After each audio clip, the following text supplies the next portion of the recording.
I have found women are just impervious to constructive criticism unless they are in true state of crisis.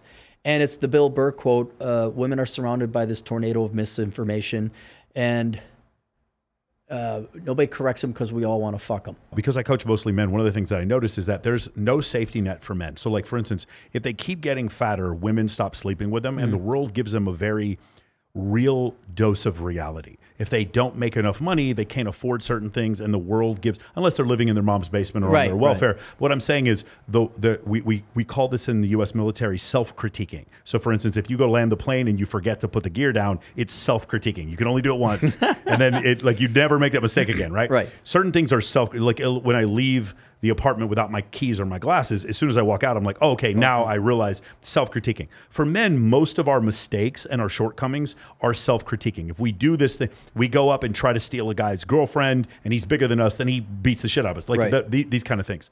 For women, there seems to be the safety net that they have because of their physical attractiveness, and even past their level of physical attractiveness, there's still a good number of men that will sleep with them. There's a safety net for them. And because of that, and in addition to the emotionality, you talk about telling women anything constructive and how it just doesn't seem to work when you tell them something constructive as opposed to men. And I don't think it's because men are smarter than women. I think it is seriously because when we do things wrong, there's a punishment for us. The world is constantly telling us no. And so you've found this, because again, I have most of my friends right now are female. And when I talk to them about things, I'm like, hey, so here's what's going to happen with you and this guy.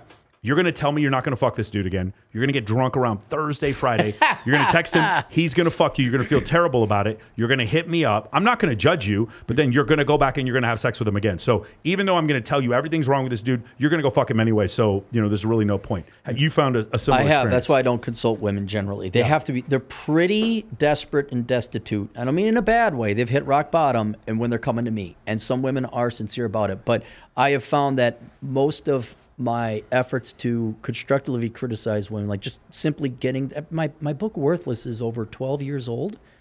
The women of today would not have their financial troubles if they read that book and did what was in the book, not majoring in dumb stuff.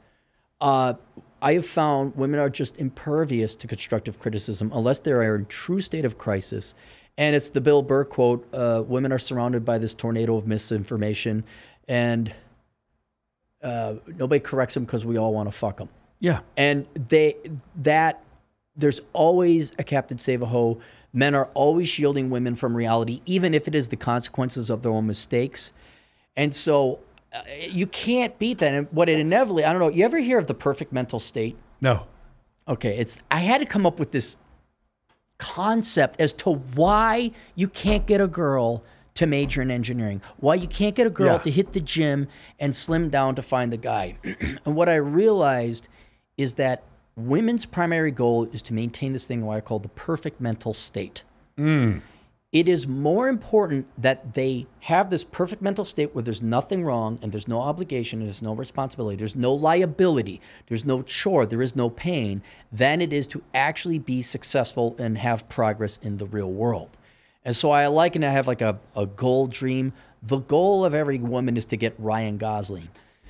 The dream is to do it without any effort. Like he just shows up and likes her, Did you hear that one girl talking to Mac and Murphy saying Ryan Gosling was average? Yeah. Like even Ryan Gosling's not enough. Just so I want to point out. Anyway, so because there's always they've never had death consequent because a guy will usually come in and okay, well, you didn't change your oil, the car broke down, I'll pick you up and drive you. So, but when you try to say, look, if you do these things, you will have progress in the real world because those things require work, sacrifice, or ultimately changing the real world perception forever. Like, oh my gosh, I have to do this. Like, I have to change oil every 5,000 miles. Oh, they will immediately go back to the perfect mental state and simply ignore it. Yes. And then you could say, then the next stage is when you try to introduce some kind of for their own benefit. Like let me see if you can guess this. Handful of times I've talked to girls about their degree choices. The girl says, I'm going to major in journalism. I say, that is a stupid major. You're going to be poor. You're going to be financially destitute. Look at your millennial elder sisters. What's their reaction? Like, I'm going to do it anyway. Or like, that's not me. Whenever I bring up statistics to women, they're like, those statistics don't count for me. Okay. Or my favorite one is statistics don't cover everyone. And I'm like, yes, they do. That's why they're called statistics. They cover everyone. I wish it was that nice. Yeah. I'm immediately misogynist. Why are you killing my dreams? Like, I'm the bad guy. Yeah. And I only got so much time in my life. I am not going to waste it trying to convince women to do the right thing.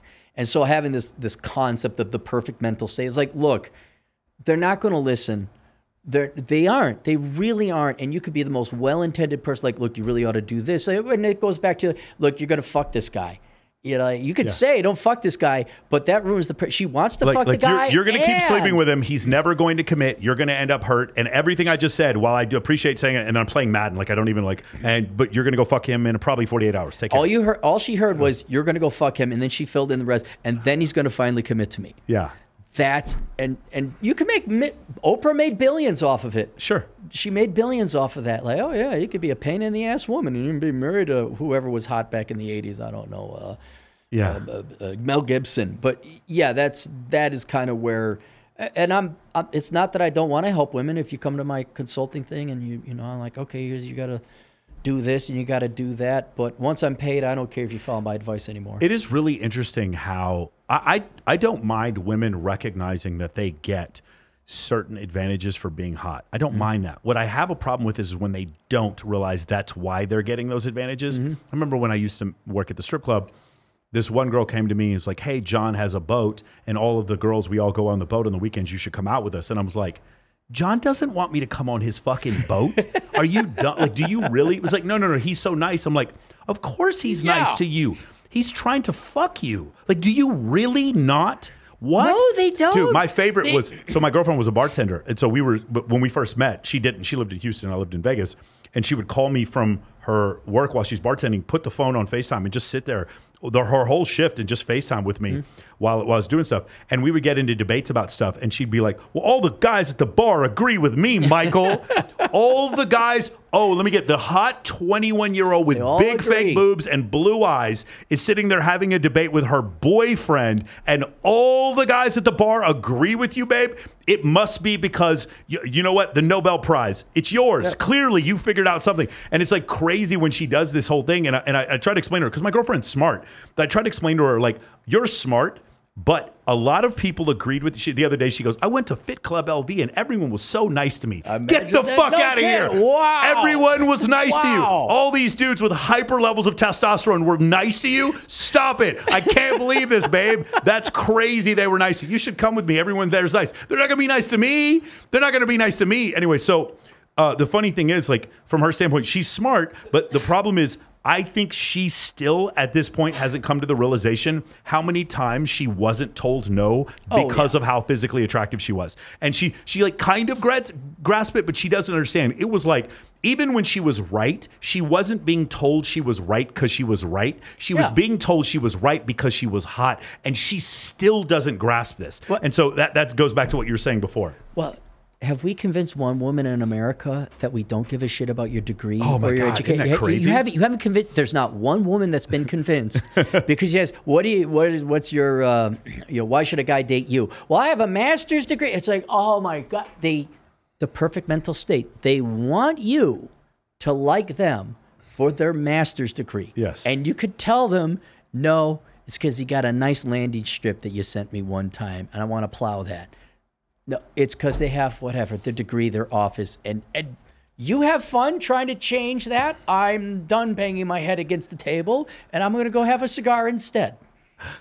She'll go to like some store, like some weed place. They gave me free weed. Shut the fuck up. They gave you free weed, honey. I can't believe it. It's a miracle. We go to, he goes, yeah, we went to this bar. They're so nice to me that they gave you free drinks. No way. They gave you free drinks. I can't believe this. Did I tell you at the strip club, the gal who was giving me a lap dance said she really liked me. That's what happened. That's what happened. It's genuine. It's love. There must have been no ulterior motive at all.